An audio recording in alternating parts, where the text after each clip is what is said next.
દિલ્હીના મુખ્યમંત્રી અરવિંદ કેજરીવાલની સુપ્રીમ કોર્ટે જામીન મંજૂર કરતા આમ આદમી પાર્ટી ડીસા દ્વારા બગીચા સર્કલ ખાતે ફટાકડા ફોડી આતશબાજી કરી એકબીજાને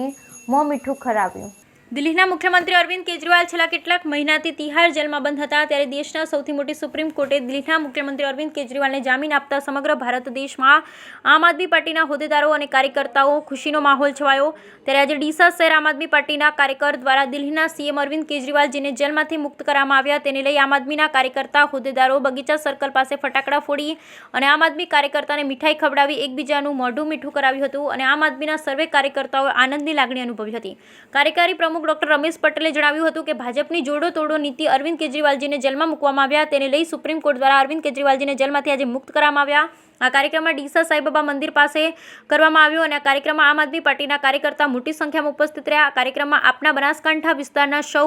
કાર્યકર્તાઓએ હાજરી આપી, જેમાં કાર્યકારી પ્રમુખ ડોક્ટર રમેશભાઈ પટેલ, લોકસભા પ્રમુખ વિજયભાઈ દવે, શહેર પ્રમુખ સુભાષભાઈ ઠક્કર, લીગલ સેલ પ્રમુખ મુસ્તિક મેમણ, મહામંત્રી અલ્પેશ દેસાઈ, મંત્રી રવિ દેવાણી, મંત્રી ધીરજભાઈ, મહામંત્રી ગોવિંદભાઈ, કાર્યકર્તા દિનેશભાઈ પટેલ નેતા હાજર રહ્યા। બ્યુરો રિપોર્ટ ભરત ઠક્કર, ડીસા બનાસકાંઠા। નમસ્કાર। ભારતમાં આજથી 10 વર્ષ પહેલા એક અલગ પ્રકારની રાજનીતિ એટલે કે કામની રાજનીતિ આપણી પ્રાથમિક જરૂરિયાતો જેવી કે શિક્ષણ અને આરોગ્ય અને ટેક્સના પૈસાના વસૂલી રૂપે પાણી અને વીજળી મફતની એક ગરીબનું ઘર ચાલે એના માટેની ભાજપ અને કોંગ્રેસ છોડીને આમ આદમી પાર્ટી અને માનનીય શ્રી અરવિંદ કેજરીવાલ દ્વારા એક રાજનીતિ ચાલુ કરવામાં આવી, જેથી કરીને આખા દેશમાં એક નવી રાજનીતિની શરૂઆત થઈ। દિલ્હીમાં સરકાર બની, પછી પંજાબમાં સરકાર બની, એના પછી જ્યારે મોદીનો ગઢ કહેવાતો એવો ગુજરાતમાં જ્યારે આમ આદમી પાર્ટીને 41 લાખ વોટ મેળવ્યા, જેથી કરીને ભાજપને એમ થયું કે ભાઈ આ અમારી જે જોડો તોડોની રાજનીતિ, ધર્મની રાજનીતિ, હિન્દુ મુસલમાનની રાજનીતિમાં સામે કામની રાજનીતિથી અરવિંદ કેજરીવાલ લાયા છે, એને દબાવવા માટે દિલ્હીમાં એક શરાબ નીતિનું એક ખોટા પ્રકારનું કૌભાંડ ઊભું કરવામાં આવ્યું, જેને લઈને સંજયસિંહને, મનીષ સિસોદિયાજી, સત્યેન્દ્ર જૈન, અરવિંદ કેજરીવાલ, વિજય નાયક, દિલ્હીના મુખ્યમંત્રી અને આમ આદમી પાર્ટીના સંયોજક એવા શ્રી અરવિંદ કેજરીવાલજીને આજે ભારતના સર્વોચ્ચ ન્યાયાલયે જે જામીન આપ્યા અને આપણી જે ન્યાયની જે ઉમ્મીદ છે એના ઉપર આપણે એ ન્યાયની ઉમ્મીદને કાયમ કરી છે। આપણે અપેક્ષા રાખીએ કે ભવિષ્યમાં પણ જે કોઈ આ કથિત ગુનાઓમાં એમની સંડોવણી કરવામાં આવી છે એમાંથી નિર્દોષ બહાર આવે। આ બાબતને લઈને આમ આદમી પાર્ટી ડીસા યુનિટ દ્વારા મીઠાઈ વેચી, ફટાકડા ફોડી અને એની ઉજવણી કરવામાં આવી છે।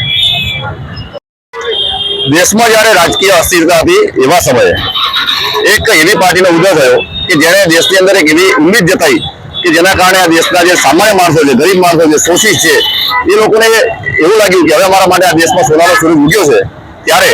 અરવિંદ કેજરીવાલજીએ એની અગવાઈ કરી અને આમ આદમી પાર્ટીની રચના કરવામાં આવી। આમ આદમી પાર્ટી દરેક રાજ્યની અંદર જેમ જેમ એ પોતાના ચૂંટણીના કેમ્પેનિંગ કરતી હતી એ પ્રમાણે ખૂબ જ સારામાં સારો લોકોનો પ્રતિસાદ મળતો હતો,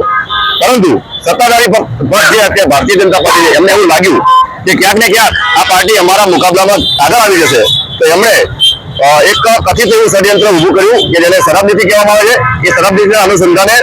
આમ આદમી પાર્ટીના જે મુખ્ય નેતૃત્વ છે એમને એક એક કરીને જેલ ભેગા કરવામાં આવ્યા।